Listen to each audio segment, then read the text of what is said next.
Greetings and welcome to Module 5. This week we're going to discuss different hypothesis tests about means. These tests will allow you to answer questions that may arise from experimental or quasi-experimental designs.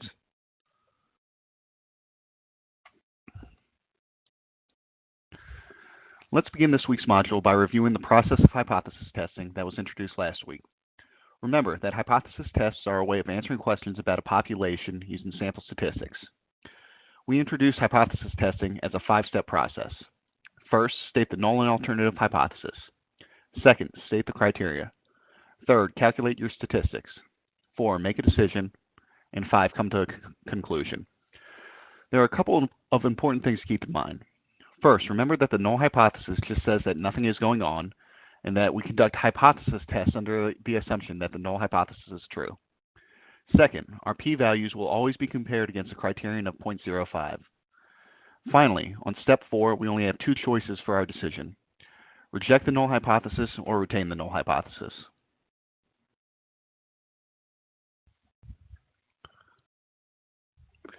Last week, we introduced the z-test as our first hypothesis test. Like many other topics in this course, the z-test was introduced as a building block. The z-test is rarely used in practice, and we can see why by examining the formula for the z-statistic, which is the sample mean minus the population mean divided by the population standard deviation over the square root of the sample size.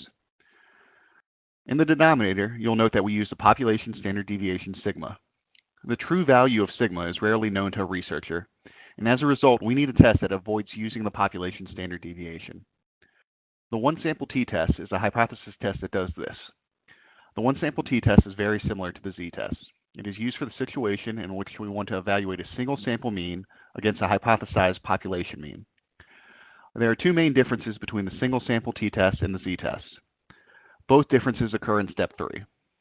Rather than calculating a z-score, we need to calculate a t-score. The formula for the t-score is t is equal to the sample mean minus the population mean divided by the sample standard deviation over the square root of the sample size. Note that the only difference is that we now use the sample standard deviation instead of the population standard deviation.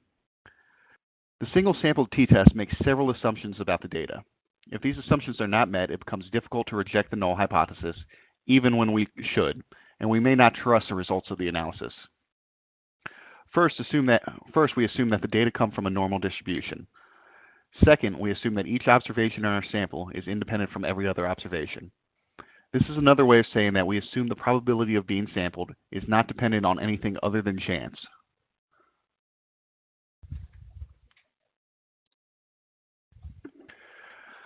The other difference between the single sample t-test and the z-test is in how we obtain the p-value. To obtain a p-value from a t-test, we need an additional piece of information, the degrees of freedom. I will talk more about the degrees of freedom in a second, but for a single sample t-test, the degrees of freedom are equal to the sample size minus 1. Conceptually, the degrees of freedom represent the maximum amount of information that the sample gives us. This will be easier to explain through examples. As a very simple demonstration, suppose I have 3 balloons, 1 red, 1 blue, and 1 green, and I am going to give 3 of my friends 1 balloon each. The first friend has complete freedom in what color balloon they choose. He can choose any of the 3 colors. Likewise, the second friend has freedom to choose between the 2 remaining colors. However, the third friend does not have any choice at all. He is left with the balloon that the other 2 friends did not pick. As another example, suppose we have 3 unknown numbers, and all we know is that they need to add up to 10. The first 2 numbers can take on any value, and we can still end up with a sum of 10. But the value of the third number completely depends on what the other 2 numbers are. For instance, if the first 2 numbers are 6 and 3, then the third number has to be 1. Or if the first 2 numbers are 10 and 15, then the third number has to be negative 15. This is the basic idea behind degrees of freedom.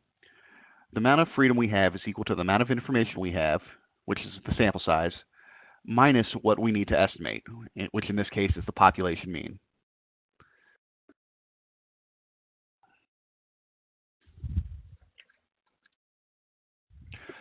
Let's go over an example of how you might conduct a one-sample t-test. Note how similar this is to how we conducted this z-test in the previous module. So let's say a nurse has observed that newborn children who are placed in the neonatal intensive care unit are discharged after an average of 33 days. He believes the children born to younger mothers require less time in the NICU. It takes a sample of 36 newborns placed in the NICU with mothers under the age of 30 and find they have an average stay of 32 days with a standard deviation of 14 days. Let's conduct a hypothesis test to see if there's any evidence towards the nurse's belief. First, we set our null and alternative hypothesis. Because it has been previously established that children placed in the NICU have an average stay of 33 days, we use that as a population mean. The null hypothesis says that the mother's age will have no effect on the length of stay, so we write mu is equal to 33. The alternative hypothesis says that younger mothers will have a different average length of stay, so we write mu is not equal to 33. In step 2, we choose our criterion of 0.05 as usual. And then in step 3, we calculate our t-statistic and our degrees of freedom. For our degrees of freedom, since we have 36 newborns, we have 35 degrees of freedom, 36 minus 1. For our t-statistic, we take the sample mean, 32, minus our population mean, 33, over the sample standard deviation of 14 days, divided by the square root of the sample size, 36, which gives us a t-score of negative 0.429. This t-value and the corresponding degrees of freedom give us a p-value of 0.677. Since 0.677 is greater than 0.05, we reject the null hypothesis. We retain the null hypothesis, my apologies, and conclude that there is insufficient evidence to suggest that infants born to younger mothers have a decreased stay in the NICU as compared to infants born to mothers of all ages.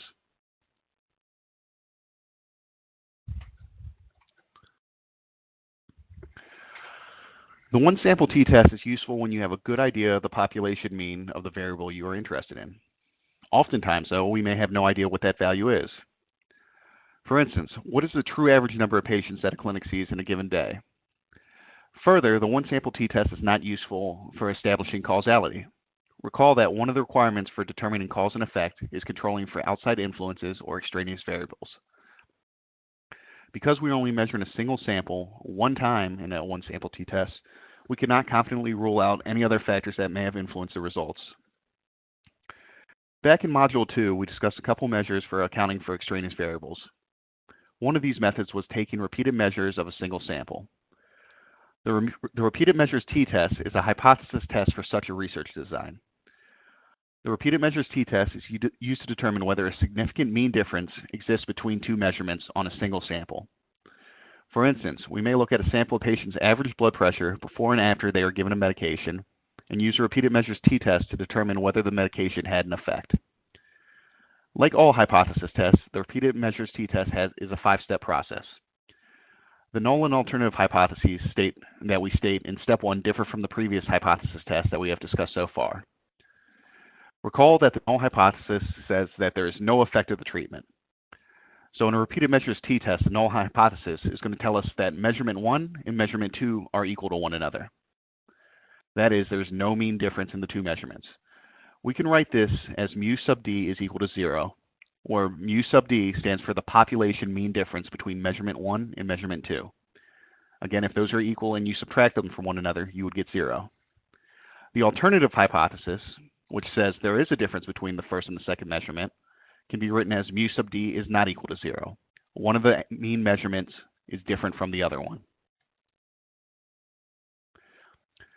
Step 2 in repeated measures hypothesis testing is exactly the same as before. We choose a criterion of 0.05. The formula for the t-score in step 3 changes a bit because we are now calculating t-score for a mean difference. The formula for a t-score for a repeated measures t-test is the sample mean difference between the two measurements divided by the standard deviation of the difference over the sample size. You will always be given these numbers, and luckily Excel will calculate the t-score for us. The degrees of freedom for the repeated measures t-test is again equal to the sample size minus 1. In step 4, retaining or rejecting the null hypothesis, and step 5, coming to a conclusion, are exactly the same as before. Finally, the repeated measures t-test makes the same assumptions about the data as does the single sample t-test.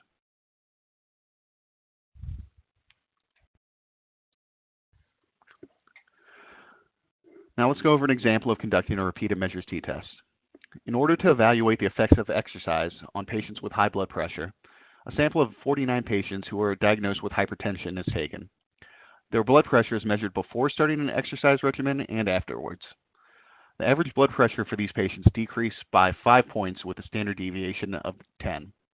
Let's conduct a hypothesis test to determine whether there is evidence that exercise affects blood pressure in hypertensive patients.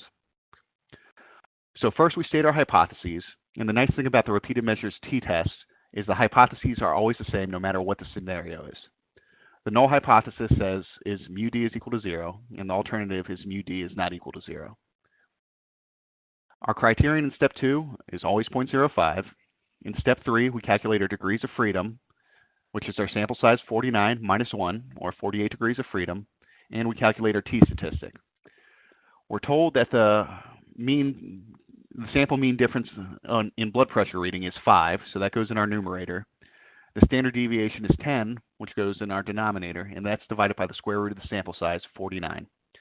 This gives us a t-value of negative 3.5.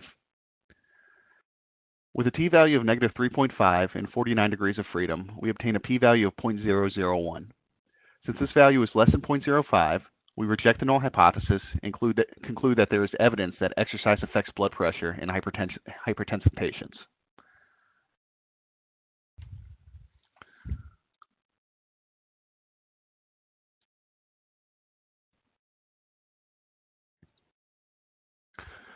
The repeated measures design was one experimental method for establishing cause and effect that we discussed in Module 2. The other design was to compare a control group versus an experimental group. In hypothesis testing, this corresponds to measuring two completely separate samples, one sample that gets the treatment and another sample that doesn't. The independent samples t-test allows you to make this comparison. The independent samples t-test can be used in quasi-experimental designs as well. For instance, we could use the independent samples t-test to evaluate whether a mean difference exists between males and females. The goal of an independent samples t-test is to determine whether a mean difference exists between the two groups. This is reflected in the null and alternative hypothesis. If the two groups are equal to one another, the null hypothesis states that the population mean in group 1, mu1, is equal to the population mean in group 2, mu2. The alternative says that the two groups are different, so we write that as mu1 is not equal to mu2. This stays the same for any scenario you're given if you're using an independent samples t-test. Again, in step 2, the criterion is always 0.05. In step 3, because we are now estimating two means, the formula for the degrees of freedom changes a bit.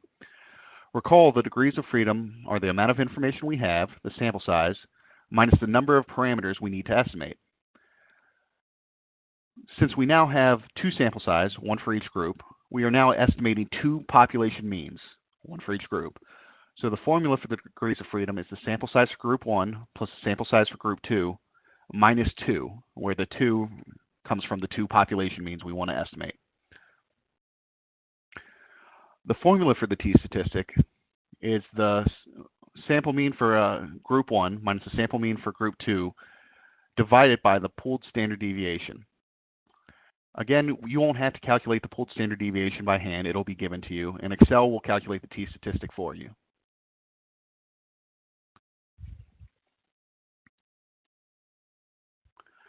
The independent samples t-test makes an additional assumption about the data. Namely, the independent samples t-test assumes that the standard deviation for each group are equal to one another. This is called the homogeneity of variance assumption. If this assumption is not met, it becomes very difficult to detect true mean differences between the groups.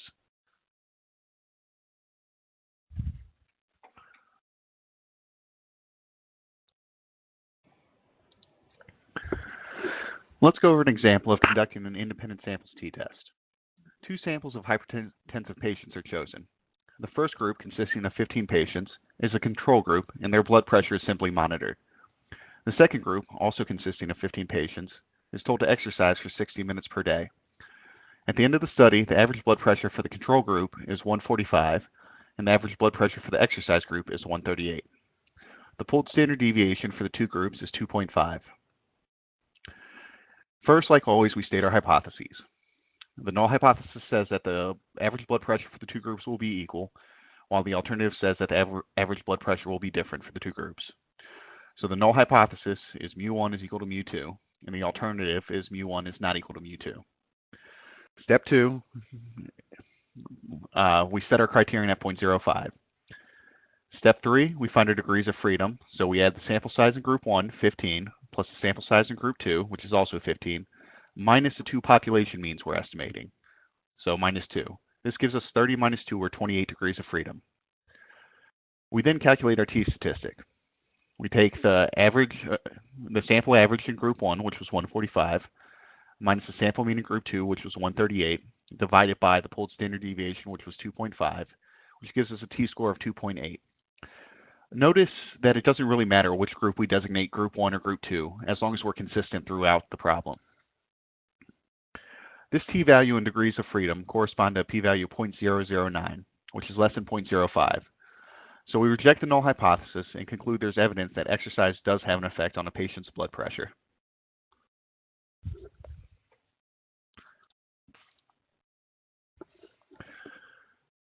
When we want to compare more than 2 groups to one another, we have to use a different test. Suppose, for example, that we want to compare different levels of exercise versus a control group. We may want to see if there's a difference in blood pressure between those who don't exercise, those who exercise 30 minutes a day, and those who exercise an hour a day. To evaluate this research question, we can use an analysis of variance test, also called an ANOVA test. The ANOVA does not use a t-statistic. Instead, it uses an f-statistic. Because the f-statistic is more complicated to calculate than the t-statistic, I will not go into the details of calculating it by hand. The f-statistic is also called an omnibus statistic. This means that the f-statistic just tells us if at least one group is different from the others. When conducting a hypothesis test for the ANOVA, the null hypothesis is written f is equal to 0, and the alternative is f is not equal to 0. For the ANOVA, this will be the same no matter what the scenario is. Calculating the degrees of freedom is a bit more complicated for the ANOVA. We actually calculate 2 separate degrees of freedom. The first is called the between groups degrees of freedom, and it's equal to the number of groups minus 1. The second is called the within groups degrees of freedom, and it is the total sample size minus the number of groups. These formulas go along with what I said earlier, that the degrees of freedom are the amount of information you have minus what you're trying to estimate. It just becomes a bit more complicated because we are comparing more than one group to one another.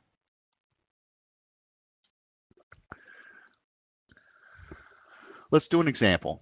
Because we will not be calculating the f-statistic by hand, I'm going to use the Excel readout to do this example. For this scenario, patients with cancer are placed in one of 3 groups: a treatment group, a therapy group, and an experimental group. Each patient was then asked to rate their pain on a 10-point scale. Let's conduct an ANOVA to see if there's a difference in the pain rating using the Excel output. In step 1, we set our hypotheses, with the null being f is equal to 0, and the alternative f is not equal to 0. Step 2, our criterion is 0.05 like always. In step 3, we calculate our degrees of freedom. The between group degrees of freedom is equal to the number of treatment groups, which is 3 minus 1, so we get 2. We can see in the ANOVA box, in the row that says between groups and then degrees of freedom, that this value is correct. We had 2 degrees of freedom. The within groups degrees of freedom is equal to the total sample size minus the number of groups. There were 5 patients in each group, so the total sample size is 15. And the number of groups again was 3, so the within groups degrees of freedom is 15 minus 3, or 12. If we look at the ANOVA box in the within groups row, we can go over the degrees of freedom and see that 12 is indeed the correct amount of degrees of freedom. Looking again at the between groups row, we can see our f-statistic is 1.448276, and the p-value is 0.273258. Because this value is greater than 0.05, we fail to reject the null hypothesis and conclude that there is not sufficient evidence to suggest that any of these treatments affected pain in cancer patients differently than the other treatments.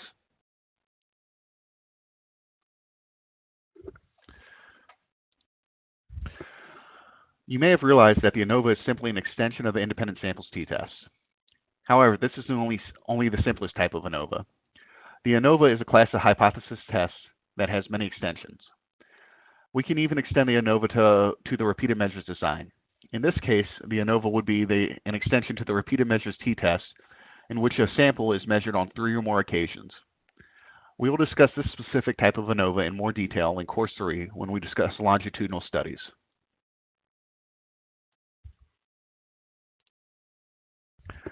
In this module, we have introduced 4 different hypothesis tests: the one-sample t-test, the repeated measures t-test, the independent samples t-test, and the ANOVA. Knowing when it is appropriate to use each test is important. The one-sample t-test is used when a single sample is measured one time. The repeated measures t-test is used when a single sample is measured twice. The independent samples t-test is used when we measure 2 completely separate samples one time each.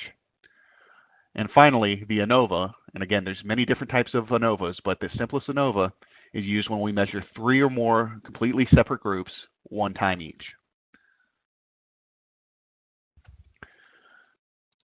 This brings us to the end of Module 5. We introduced a lot of material in this module, and now we have technically 5 different hypothesis tests.